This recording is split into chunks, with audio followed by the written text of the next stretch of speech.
राम को कोर्ट के चक्कर लगाने पड़े? है आपके पास जवाब? आपने क्यों राम जी को कोर्ट के चक्कर लगवाए?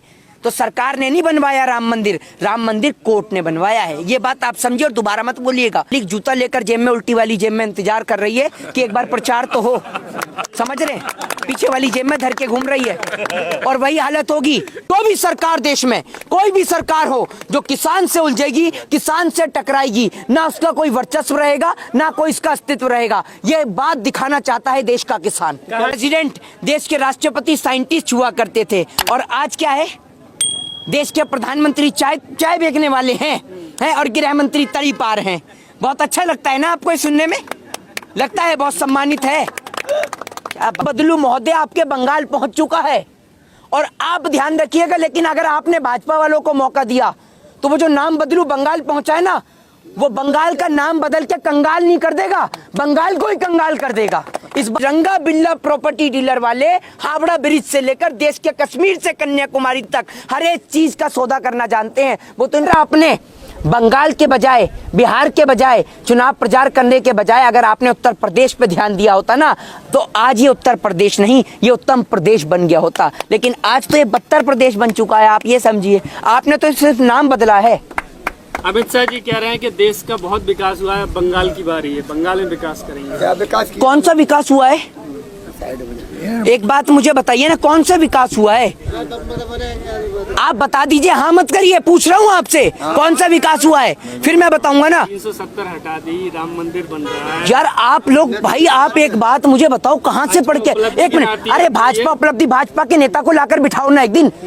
राम मंदिर आप में कम से कम भाई साहब, जितनी बार भी इनसे उपलब्धि पूछ लो ना, जितने भी भाई वीडियो को देख रहे हैं सभी को देख लेगा। पुरानी वीडियो में जब भी पूछो ना, नहीं सुनिए, जब भी इनसे पूछो तो ये राम मंदिर का ही नाम लेते हैं। फंडे खाना था, पैसा नहीं, ये राम मंदिर का ही नाम लेते हैं। राम मंदिर, आप एक बात मुझे बताइए, राम मंदिर देश की 133 करोड़ जनता की आस्था का प्रतीक है भगवान श्री राम। चाहे वो हिंदू हो, मुस्लिम हो, चाहे सिख हो, चाहे ईसाई हो।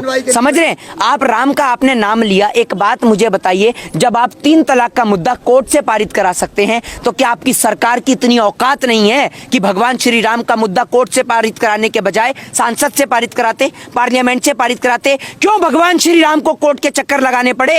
है आपके पास जवाब? आपने क्यों राम जी को कोर्ट के चक्कर लगवाए? तो सरकार ने नहीं बनवाया राम मंदिर कोर्ट ने बनवाया है। ये बात आप समझिए और दोबारा मत बोलिएगा कभी भी किसी के आगे। और इनका जो विकास है ना, और उत्तर प्रदेश के मुख्यमंत्री के आगे मत पूछिएगा कि विकास कहाँ है वो, वरना क्या काम करेगा, सारे उत्तर प्रदेश में अनाउंसमेंट कर देगा कि सबका नाम आज से विकास, फिर जिसको भी खड़ा कर दो वही विकास दिखेगा। ये है इनका विकास।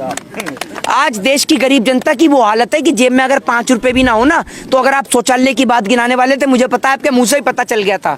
समझ रहे हैं? आप शौचालय की बात करने वाले थे, तो गरीब जनता का वो हाल है कि अगर जेब में 5 रुपए भी ना हो तो गरीब आदमी शौचालय भी नहीं जा सकता। तो आपने गरीब आदमी के लिए करा क्या है?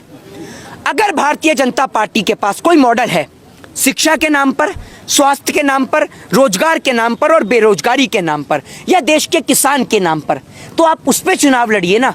हिंदू और मुस्लिम के नाम पर कब तक चुनाव लड़ा जाएगा देश में? आपको शर्म आनी चाहिए कि माँ काली भी एक है और राम भी एक है। हिंदू मानने वाला माँ काली को भी मानता है, राम को भी मानता है। देश की 133 करोड़ जनता हिंदू, मुस्लिम, सिख, ईसाई सभी धर्मों में विश्वास रखती है। और देश के प्रधानमंत्री जी को तो बिल्कुल शर्म आनी चाहिए कि किसानों को छोड़कर वहां जाना उचित नहीं था।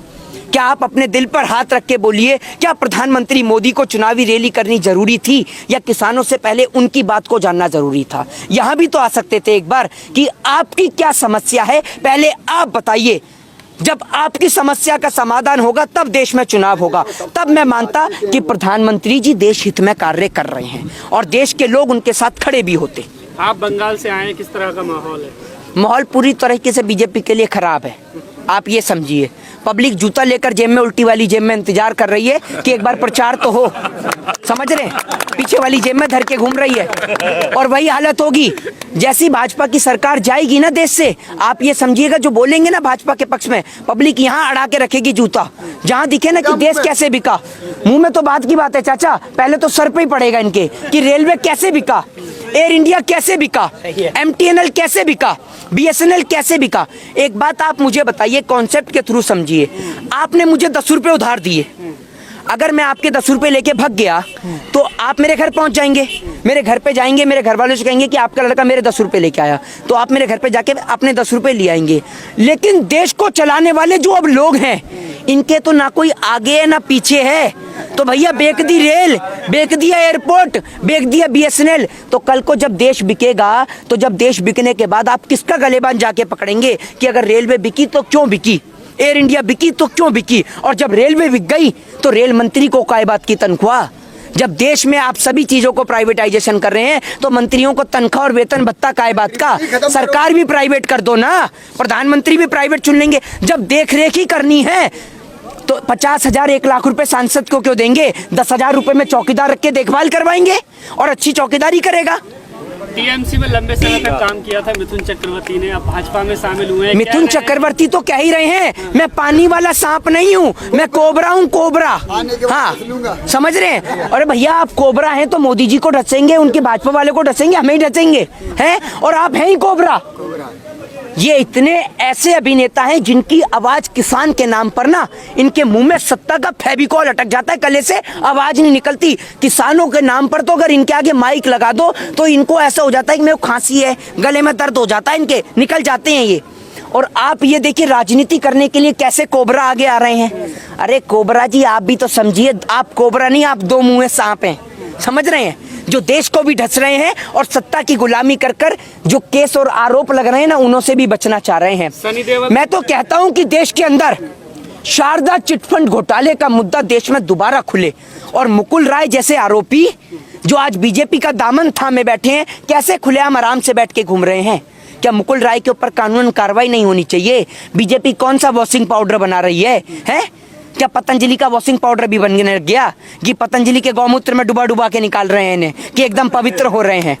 बताइए ना आप मुझे, तो कौन सा ऐसा वॉशिंग पाउडर है कि सारे आरोपी इधर जा रहे हैं और उधर साफ होकर आ रहे हैं? तो ये कॉन्सेप्ट है इनका। सर किसान कानून के बारे में बोल, ये कॉन्सेप्ट है इनका, फिल्मी बाजी से समझ रहे? तो पूछना है ये इनका कॉन्सेप्ट है सीधे तौर पर कि देश के अंदर ये पहले लोगों को परेशान करते हैं, जब लोग परेशान होते हैं तो वो सत्ता के पास पहुंचते हैं और सत्ता उनको ऐसे प्रेशराइज करती है कि आप पार्टी ज्वाइन करिए, आपके ऊपर से सारे आरोप साफ। तो पहले परेशान भी यही करते हैं, समाधान भी खुद देते हैं। जी आखिरी सवाल जी, अगर अब कानून वापस नहीं लेती है सरकार तो किसान हर राज्य में इसी तरह से बीजेपी के खिलाफ कैंपेन करेंगे, उसको हराने का काम बिल्कुल करेंगे। नहीं करना चाहिए क्या? जब यहाँ पर नहीं सुनी जा रही है किसान की बात तो किसान कहाँ जाएगा? दिल्ली भी जा चुका है, दिल्ली जा चुका है, दिल्ली घुसता है तो मारा जाता है किसान को, हरियाणा पंजाब से पहले दिन आता है तो मारा जाता है किसान को। अरे किसान पिटने के लिए नहीं बना, किसान कोबरा बता रहा है।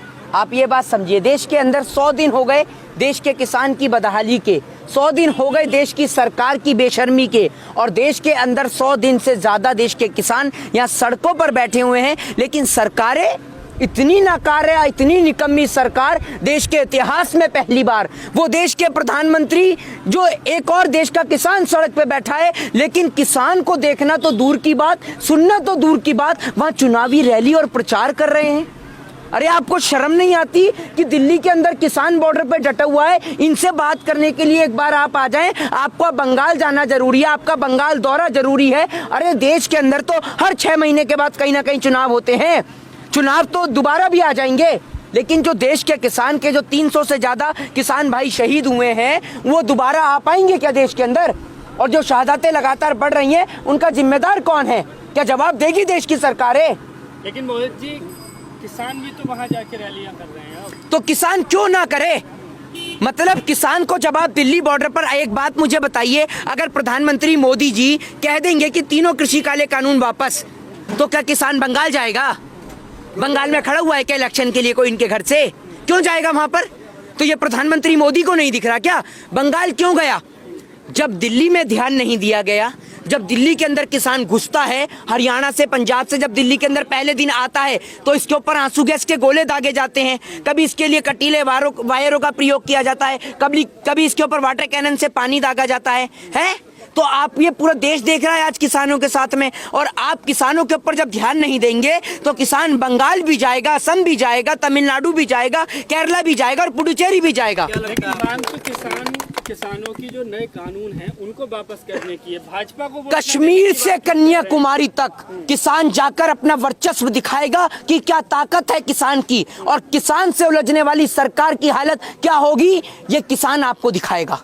कि जो भी सरकार देश में, कोई भी सरकार हो जो किसान से उलझेगी, किसान से टकराएगी, ना उसका कोई वर्चस्व रहेगा, ना कोई इसका अस्तित्व रहेगा। ये बात दिखाना चाहता है देश का किसान। कहा जा रहा है कि अब किसान सियासत करने लगे हैं, राजनीति में आएंगे क्या? तो एक बात मुझे बताइए, तो ये क्या राजनीति की कोई डिग्रियां दी जाती हैं? एक समय वो था कि देश को चलाने वाले देश के प्रधानमंत्री इकोनॉमिस्ट हुआ करते थे, और देश के प्रेसिडेंट, देश के राष्ट्रपति साइंटिस्ट हुआ करते थे, और आज क्या है? देश के प्रधानमंत्री चाय बेचने वाले हैं और गृह मंत्री तरी पार हैं। बहुत अच्छा लगता है ना आपको ये सुनने में? लगता है बहुत सम्मानित है। क्या बात कर रहे हैं, हद नहीं आती। तो आप ही लोगों ने, देश की जनता ने चुना है। तो आप लोगों में आप नहीं आते, आपकी सबसे ज्यादा भूमिका है, आपका तो बस नहीं चलता। आपने लोगों ने तो चाटुकारिता के सारे दे रही है ना, तो वोट देने के लिए परेशान किसने करा? मोहित जी, हम जैसे तो जेल भी जा रहे हैं सच दिखाने के चक्कर में। आप क्या करें बताओ? अब आप समझ ही नहीं पा रहे। आपके माध्यम से नेशनल चैनल को संकेत है, नेशनल चैनलों को संकेत है। नहीं डरते, आप क्यों डर रहे बोल रहे थे? तो हमने कौन सा डरे? अरे भैया सुनिए, अगर हम डरते ना तो हम बोलते नहीं, समझ रहे हैं? नहीं, मैं क्या कह रहा हूँ, हम डरते तो हम बोलते नहीं, हम तो खुल के बोलते हैं और देश के किसान के समर्थन में बोलते हैं। अरे भाई आप सुनिए, देश के अंदर भगत सिंह को कोई चुनावी इलेक्शन नहीं लड़ना था, देश को आजादी दिलानी थी। राजगुरु सुखदेव को कोई चुनावी प्रचार नहीं करना था, देश में इलेक्शन नहीं लड़ना था। शहीद चंद्रशेखर आजाद को इलेक्शन नहीं लड़ना था, समझ रहे? तो वो लोग देश से प्रेम करते थे और हम देश से प्रेम करने वाले लोग हैं। और आप इस बात को समझिए, हम इस गुलदस्ते के 4 सुनहरे फूल हैं, हिंदू, मुस्लिम, सिख और ईसाई। अगर एक फूल टूट जाएगा ना तो पूरे गुलदस्ते की रौनक खराब हो जाएगी, और हमें इस रौनक को खराब नहीं होने देना। देश को बचा के रखना है, बरकरार करके रखना है। यही कह रहे हैं कि आप देश से प्यार करते हैं। भारतीय जनता पार्टी भी यही कह रही है, जो कुछ हो रहा है देश हित में हो रहा है, चाहे नोटबंदी हो, चाहे कोई और मामला हो। ये किसान बिल जो है ये भी इनके फेवर में आया है, और देश के किसानों का फायदा होगा, देश का फायदा होगा। एक बात मुझे बताइए, पिछले 7 सालों में देश के फायदे के तहत नाम बदलने के अलावा कौन सा फायदा इस देश ने देखा है? एक ऐसे मेडिकल कॉलेज का नाम बताइए जो प्रधानमंत्री मोदी जी के द्वारा बनाया हो। एक ऐसे हॉस्पिटल का नाम बताइए जो प्रधानमंत्री मोदी के द्वारा बनाया हो। एक ऐसे नए एयरपोर्ट का नाम बताइए जो प्रधानमंत्री मोदी के द्वारा बनाया गया हो। एक ऐसे नए विश्वविद्यालय का नाम बताइए जो प्रधानमंत्री मोदी के द्वारा बनाया हो। बताइए ना आप मुझे, कैसे भारत को विश्वगुरु बनाएंगे? ऐसे बनाएंगे कि देश के किसान को सड़क पे लाके बिठा देंगे, या ऐसे बनाएंगे कि जिस देश के अंदर अगर आप लोन लेने जाते हैं गाड़ी के लिए तो आपको कम टैक्स पे करना पड़ता है, लेकिन शिक्षा के लिए लोन लेंगे तो आपको ज्यादा पे करना पड़ता है। और सबसे बड़ी बात, अभी बंगाल से ही आए हैं, दोबारा बंगाल जा रहे हैं 16 को। बंगाल के लोगों को साफ भैया हाथ जोड़ के निवेदन है कि नाम बदलू महोदय, आपके बंगाल पहुंच चुका है। और आप ध्यान रखिएगा, लेकिन अगर आपने भाजपा वालों को मौका दिया तो वो जो नाम बदलू बंगाल पहुंचा है ना, वो बंगाल का नाम बदल के कंगाल नहीं कर देगा, बंगाल को ही कंगाल कर देगा। इस बात को आप समझिए। और आप कहते हैं ना खूब भालो, खूब भालो, वहां कुछ भी भालो नहीं बचेगा, क्योंकि रंगा बिल्ला प्रॉपर्टी डीलर वाले हावड़ा ब्रिज से लेकर देश के कश्मीर से कन्याकुमारी तक हर एक चीज का सौदा करना जानते हैं। वो तो इनका बस नहीं चल रहा, पूरा देश उठा के ओलेक्स पे डाल दें कि खरीद लो, अच्छे और सस्ते दामों पे खरीद लो। रेल बेचा हवाई अड्डा, देश का कोना